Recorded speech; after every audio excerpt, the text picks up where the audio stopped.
Hello, everyone. I know it's a surprise to see me here today. Um, been gone for a while, dealing with some of my own things and making things even better. I did a big move, um, but I thank you for being here with me today. I welcome you to a healing moment with Dr. Deborah. I am Dr. Deborah Dunstan. I'm pastoral counselor and trauma healing and deliverance coach. Um, hello, Tammy. Thank you for joining us. And if you can please tag some other people so that they can join us today. I know a lot of people are going to be surprised to see me here today. Like I said, I've been gone for a while. But a healing moment is brought to you by Healing Lives Fellowship, Inc. It's where we are helping families to heal from trauma so that they can live the abundant life that they were created to live. And everybody's trauma is not the same. But we here at Healing Lives Fellowship, we believe that healthy individuals can build healthy families. And then healthy families can help build communities where people thrive. So we're all about the healing. And like I said, everybody's healing is not the same. Everybody's not healing from the same thing. But we like to work with family and children to help stop the cycle of hurt, of pain, and of generational cycles. Today is the National Day of Racial Healing. And we are honored. Healing Life Fellowship is really honored to be invited by the W.K. Kellogg Foundation to take part in the National Day of Racial Healing. As we know, yesterday was Dr. Martin Luther King Jr.'s birthday. So the National Day of Racial Healing follows his birthday. So we are so honored to be here with you today. So, what is racial healing? Let's think about that. Psychologists like to define racial healing as the restoring of individual and community to wholeness, restoring it to wholeness. It can actually repair the damages caused by racism. That's what they're really hoping, that as we all get involved in racial healing and doing national days and doing events that bring conversations together where people can join together and have a really good conversation around race, that it will help to bridge gaps that divide us and build authentic relationships. Um, in fact, racial healing is actually at the heart of racial equity. It's kind of hard to have equity if people haven't discussed the things that causes it to that causes inequity. And so, in order to achieve equity, we must first get to that point where we've healed those wounds, those feelings, those thoughts, those strongholds, those prejudices, and all of that. And so today, our Me and You Too, MY2, Family Literacy Project is taking the lead on this episode today. And so we're coming right from that program. We have quite a few programs. Well, we have three main programs, but our MY2 program is going to take the lead on this because we focus on using books and trauma sensitive strategies as a vehicle for helping children and their families to garner the personal and social emotional developmental tools that they need in order to obtain their healing. And so we use a lot of books in the process. We have found that it's easier for people to share a story together and actually talk about the characters or learn from the characters in order to help themselves to heal. And the reason why is because you don't have to be right up front in it. You know what I mean? You don't have to be right up front in it. It don't have to be about you. It can be a story that just shares something that you may have been through. And many times when we see people going through the same things, it actually helps us to get our healing. So our testimonies can help other people. So when you put those testimonies into a story or into an organization, it actually can help other people attain their healing. And so the MY2 program, the Me and You Too, which means, Mama, not only me, I'm not the only one. I'm not the only one. You need some healing too. Or for the mother, not only me, child, but you too. So me and you too, we both need it. And so our theme here today is healing through literacy. Now, we will be discussing and sharing the benefits, like I said, of books and literacy that bring about self awareness in children. I mostly deal with children and families, with my main focus being on children and youth and stopping cycles before they happen. So we do the family. I rarely see kids alone without seeing the entire family when I'm doing counseling, because I believe that children, since children don't grow up in a silo just by themselves, I feel that the family dynamic and the family pathology actually is where you need to work with. So we're going to talk about raising self-awareness and confidence in children as it relates to racial bullying. Now, many people have asked us, why do we choose to use literacy as an approach to healing? There are many different strategies. Of course, in my practice, I use journaling, which is literacy, writing. I use art. I use music. So I use a lot of different modalities to help healing. But I found that um, reading and books tend to work better, and I love books. And also, it helps to actually bridge the academic achievement gap and school readiness gap in younger children to get them involved in books early on. And it builds relationships with the parent and child so that a lot of traumatic experiences actually won't happen.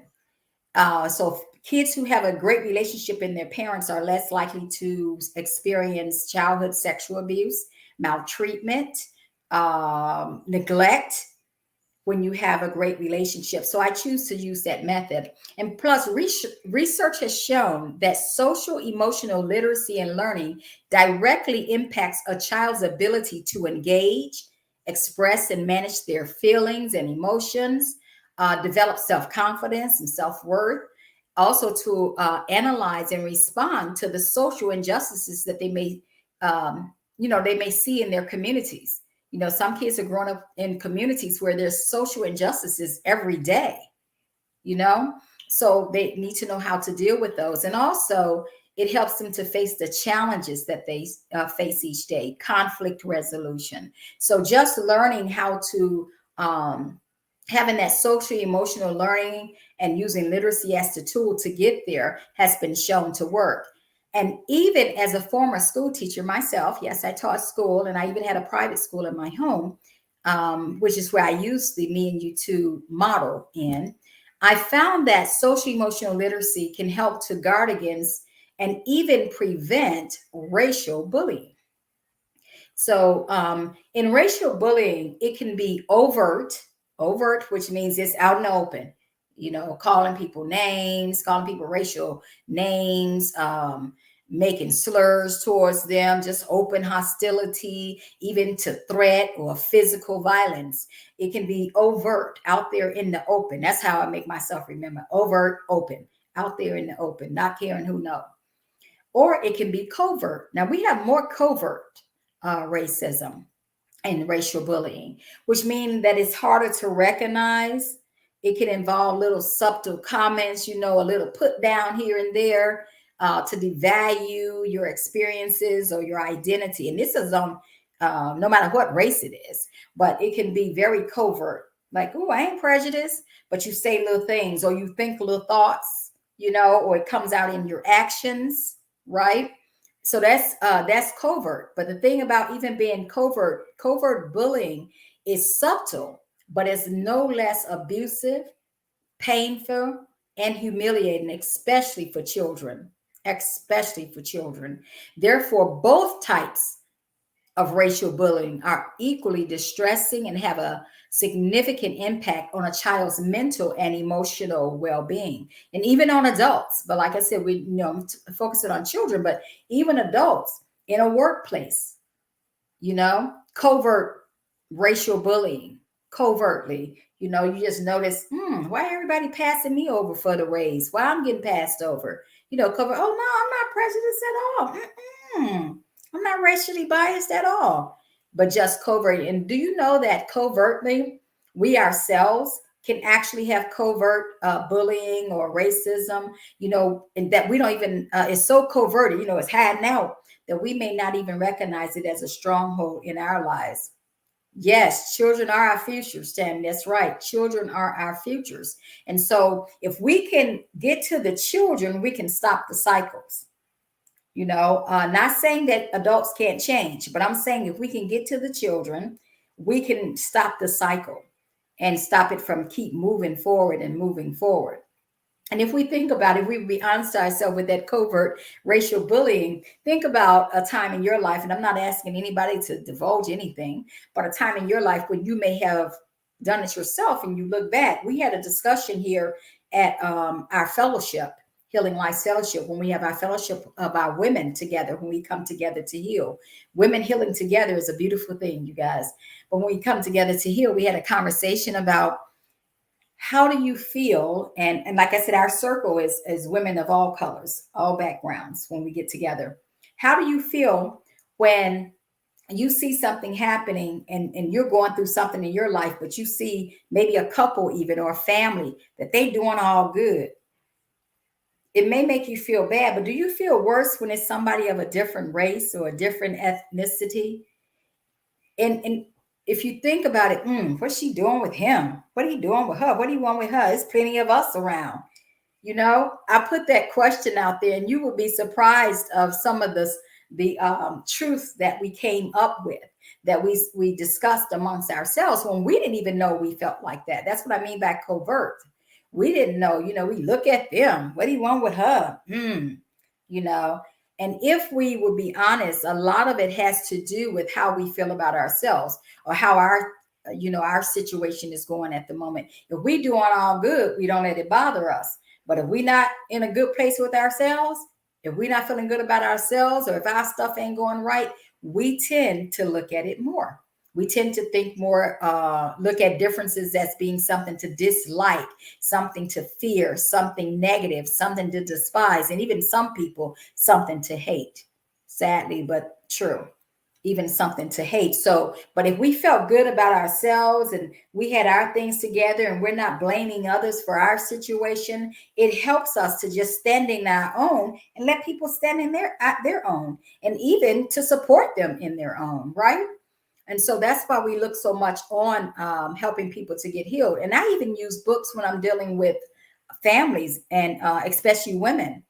I even use books. We get together and we read a book, or we read passages from a book, or look at a piece of a movie, or discuss the movie, and it helps us to bring out what we're feeling.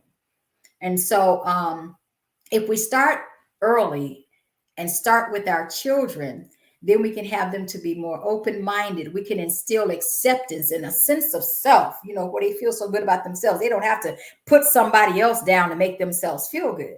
They can feel good already. They don't have to look at somebody and say, "Ooh, look at her that paper, my hair this. Ooh, look at her. She's so dark, but look at this." You don't have to put somebody else down to feel good about yourself. And so that's what we want our children to be. And we can stop the cycle of racial disruptiveness and even racial bullying and bring about some racial healing. When children feel good about themselves, they're less likely, like I said, to put each other down. And we as parents, teachers, counselors, pastors, and just people who care, hey, people in the community, it takes a village. It takes a village. We can be that village, and we can come together to lay a strong foundation for resilience amongst our kids, for them to have grace and mercy for other people. We can actually be the catalyst that help to build racial healing. And so that's what I would like to see. I'd like to share with you, before I leave, I'd like to share with you two of the children's books that I have used in my program. I actually started MY2 as part of a private homeschool supervision program that I had in my home when I had a private school in my home, and helping children who were going through stressful situations in a public school system where they needed just a little bit smaller system, where I actually worked with the whole child, helped them with their healing processes that were dealing with anxiety and stress, and even something maybe going on in the household, or they've experienced something in their past that they're dealing with. It interferes with their education. So I use this program, and I help them through books and also through counseling sessions and through different techniques that I use to help children to heal. And the books that these two books, I actually wrote these books. I wrote them several years ago when I had the program in my home. One of them is called I Am Wonderfully Made, and the other is My Name is Highly Favored. Get that? My name is highly favored. Both books are written around scripture, and they help to build self esteem and character as it teaches children to recognize rhyming words and to help build their reading scores at the same time. They can identify the uniqueness in each child and let them know that they were created for a purpose, created with a purpose. They also empower them with a sense of self worth by letting them know that they are loved and supported. And, and so the first one we're going to read is I Am Wonderfully Made. So let's see. Let me see. Let me bring it up here. Okay. This one starts with the scripture I praise you because I am fearfully and wonderfully made. Your works are wonderful. I know that full well. That comes from Psalms 139 and 14. So let me see. Ooh, come on, come on, come on. Act right. Hold on. Hold on, I can't see. Come on, come on, come on. Oh, okay, there it goes. Tall, short, or in between, red, blue, or treetop green.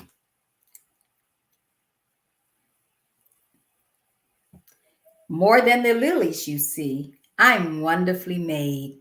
I'm wonderfully me. Chestnut eyes or bright sky blue, what's me is me, and what's you is you. Top of my head to the tip of my feet, I'm wonderfully made and I'm wonderfully me. Stretched out straight or curled up tight, my hair is just fine and my hair is just right.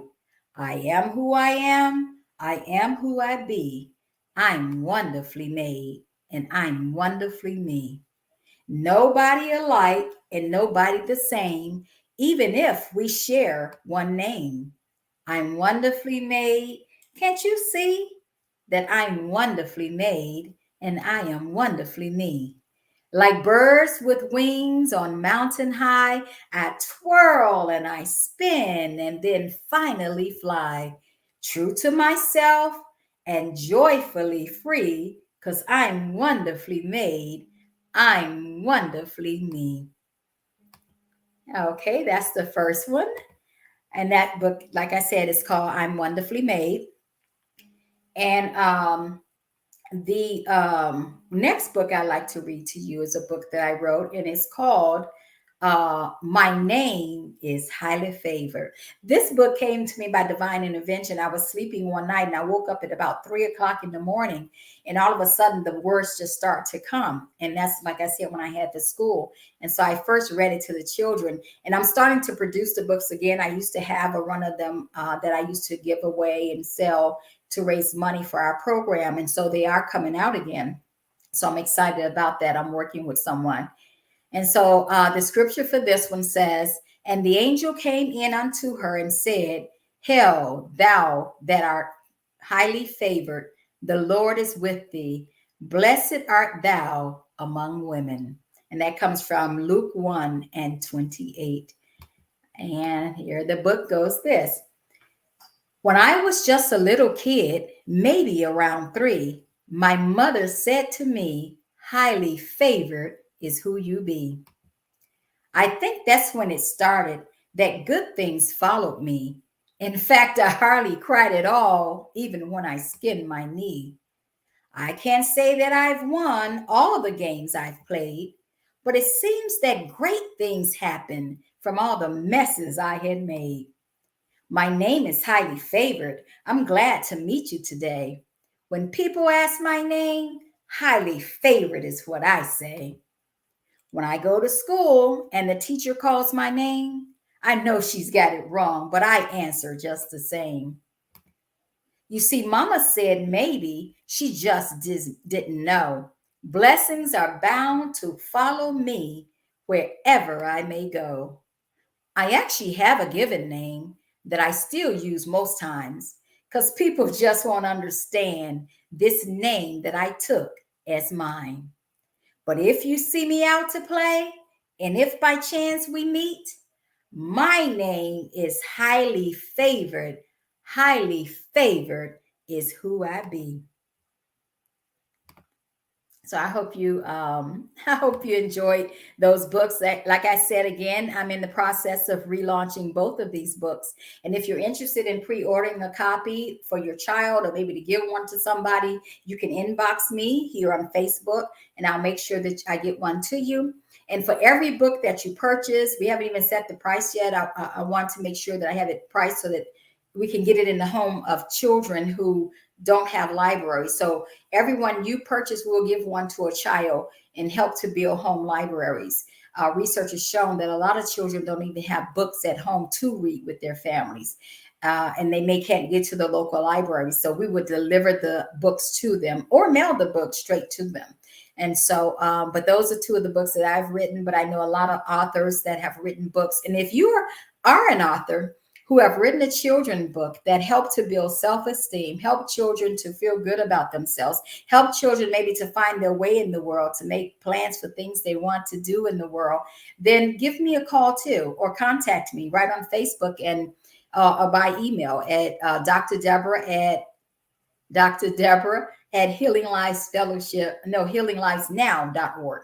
And you can contact me and maybe we can do a project together, collaborate on something together. If you'd like to donate to Healing Lives Fellowship's Me and You Too program, you can do so at healinglivesnow.org. I thank you for joining us here today for this National Day of Racial Healing. I hope that you've gotten something out of it and become more aware of how. Oh, thank you. Thank you, Tammy. That's right. You have copies of the books. I did send Tammy some copies of the book for her grandchildren. So they have copies of the book. And I like to tell people we can work together to make this world a better place. And I like to say that we are better together. No one is an island. We are better together. And I like to tell you, remember to get free and stay free. Then pay the healing forward. All right. Be blessed. Have a great day.